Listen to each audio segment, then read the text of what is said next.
Baiklah, Assalamualaikum warahmatullahi wabarakatuh.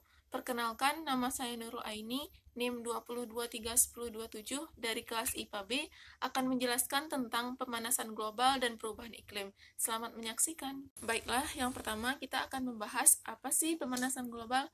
Pemanasan global yaitu meningkatnya temperatur suhu rata-rata di atmosfer, laut, dan daratan di bumi. Gejala terjadinya pemanasan global ini dapat kita amati dan kita rasakan, seperti pergantian musim yang sulit untuk diprediksi, hujan badai di mana-mana, angin puting beliung, penyakit wabah penyakit, dan masih banyak hal lainnya. Nah, berikutnya kita akan melihat apa sih dampak dari pemanasan global ini. Banyak sekali dampak yang diakibatkan oleh pemanasan global. Yang pertama, melelehnya es di kutub utara dan kutub selatan. Yang kedua, meningkatnya permukaan air laut. Yang ketiga, terjadinya gelombang panas. Yang keempat, rusaknya ekosistem laut. Yang kelima, sering terjadi banjir. Yang keenam, punahnya hewan di bumi. Yang ketujuh, terjadinya pergeseran cuaca. Dan yang kedelapan, erosi garis pantai. Nah, gambar ini merupakan dampak dari pemanasan global, yaitu melelehnya es di kutub utara dan selatan, serta terjadinya gelombang panas dan rusaknya ekosistem laut. Nah, selanjutnya kita akan membahas yaitu penyebab utama dan pengendalian pemanasan global. Penyebab utamanya yaitu konsentrasi gas rumah kaca di udara yang semakin banyak, maka semakin banyak panas yang terperangkap di bumi. Hal itu menyebabkan suhu bumi semakin meningkat setiap tahunnya, dan jika dibiarkan terus-menerus, banyak populasi makhluk hidup yang akan musnah. Selanjutnya, kita akan membahas apa sih penyebab terjadinya efek rumah kaca tersebut. Yang pertama yaitu penggunaan bahan bakar batu bara secara berlebihan untuk bidang industri dan pembangkit tenaga listrik. Hal ini akan menghasilkan gas sampingan berupa CO2, yang mana gas ini nantinya akan dilepaskan ke udara dalam bentuk emisi. Yang kedua yaitu penggunaan bahan bakar kendaraan bermotor yang menghasilkan gas CO, CO2, dan H2O. Yang ketiga yaitu penggunaan CFC pada kulkas maupun AC. Kemudian yang keempat, pembakaran hutan secara besar-besaran yang akan memproduksi gas CO2, sehingga menjadi penahan radiasi sinar matahari. Yang kelima, penggunaan pupuk non-organik yang akan menghasilkan gas N2O yang akan dilepaskan ke udara.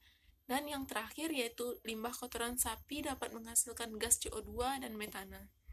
Selanjutnya, kita akan membahas tentang dampak pemanasan global terhadap Indonesia. Yang pertama yaitu pemanasan global yang terjadi di Indonesia dapat mempengaruhi ekosistem makhluk hidup. Terlebih lagi, Indonesia merupakan negara maritim sehingga terdapat berbagai SDA baik di laut maupun di udara. Pemanasan global mengakibatkan punahnya berbagai jenis flora dan fauna serta masih banyak hal lainnya. Yang kedua, para ilmuwan memprediksi bahwa pada tahun 2030, Indonesia akan kehilangan 2.000 pulau yang ada. Berdasarkan dari LSM Internasional, negara Indonesia terkena dampak dari adanya pemanasan global. Yang ketiga yaitu suhu udara meningkat atau memanas. Hal ini dikarenakan adanya pembakaran lahan hutan setiap tahunnya untuk dijadikan sebagai pembangunan infrastruktur negara, pembukaan lahan sawit, dan masih banyak hal lainnya. Yang keempat yaitu musim hujan dan musim panas akan mengalami perubahan jangka waktu. Nah, selanjutnya yaitu langkah antisipasi. Hal ini dilakukan agar dampak pemanasan global tidak bertambah parah. Kita dapat mengurangi dampaknya secara tidak langsung dengan melakukan suatu hal yang kecil dan sederhana.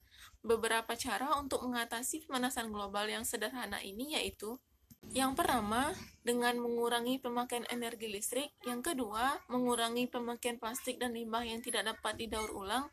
Yang ketiga, mengurangi memakan daging sapi. Yang keempat, memakai kendaraan umum. Dan yang kelima, menanam pohon. Selanjutnya yaitu Kyoto Protocol. Kyoto Protocol yang menjadi konsensus bersama antara negara maju dan berkembang pada seri 3 Conference of the Parties COP3 di Kyoto pada bulan Desember 1993 mengenai global warming segera diratifikasi terutama oleh negara-negara maju. Perlu diketahui bahwa emisi CO2 dari 30 negara maju saja yang berpenduduk 20% dari penduduk dunia menyumbang 2/3 emisi salah satu gas rumah kaca. Negara maju cukup membantu sebanyak-banyaknya negara berkembang mengurangi emisinya dengan dana kompensasi karbon. Selanjutnya yaitu perubahan iklim atau climate change.